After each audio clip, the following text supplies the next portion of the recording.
Isang magandang hapon po mga kaibigan, latest weather update po tayo ngayon, February 27, 2024. And bago po tayo magpatuloy, pa-like and share naman po sa ating mga kaibigan para update sila at ma-notify sa lagay po ng ating panahon. So ang hypnosis pa rin po natin ngayon galing po sa Pag-asa mga kaibigan, northeast monsoon po ang nakakaapekto sa ilang bahagi po yan ng Luzon at ng Visayas area.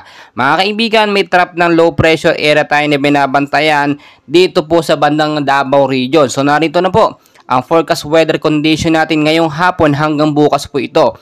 Sa area po ng Davao region, Aksak Sargen, maulap po na panahon ng mararanasan hanggang ngayong hapon at hanggang bukas po yan. Matyagan po natin. Dala po yan ng trap ng low pressure area or yung extension po ng LPA. Impact po nito, posibleng pagbabaha, landslide po sa mga matataas na lugar. Mag-ingat na lamang po tayo sa heavy rains, isolated to heavy rains po ang ngayong gabi. Maging mapagbantay tayo kung aalis po kayo, magdala po kayo ng payong jacket, kapote, panlaban po yan sa biglaang pag-uulan. Sa area po ng Cagayan Valley, Aurora, Northern Quezon, Catanduanes at Southern Leyte, maulap din po na panahon ng mararanasan ngayong hapon. With light rains, dala naman po yan ng hanging amihan or northeast monsoon. Wala naman pong significant impact pero mag-ingat na rin po tayo sa biglaang malakas na pag-ulan, bahag-baha at gayon din sa mga landslide prone area. Dito naman po sa Metro Manila at ilang bahagi ng ating Luzon kasama na ang Visayas region, maulap din po na panahon ng mararanasan ngayong hapon at hanggang bukas po yan. Dala po yan ng northeast monsoon. Mag-ingat po tayo sa posibleng isolated light rains to heavy rainfall.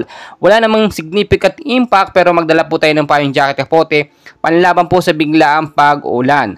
At ang ilang bahagi naman po ng Mindanao mga kaibigan na makakaranas din po ng maulap na panahon with isolated rain showers o thunderstorm, dala po ng easterlies at localized thunderstorm. Mga kaibigan, kahit nga po nasa El Nino period tayo, may mga pag-uulan din sa ilang bahagi ng ating bansa.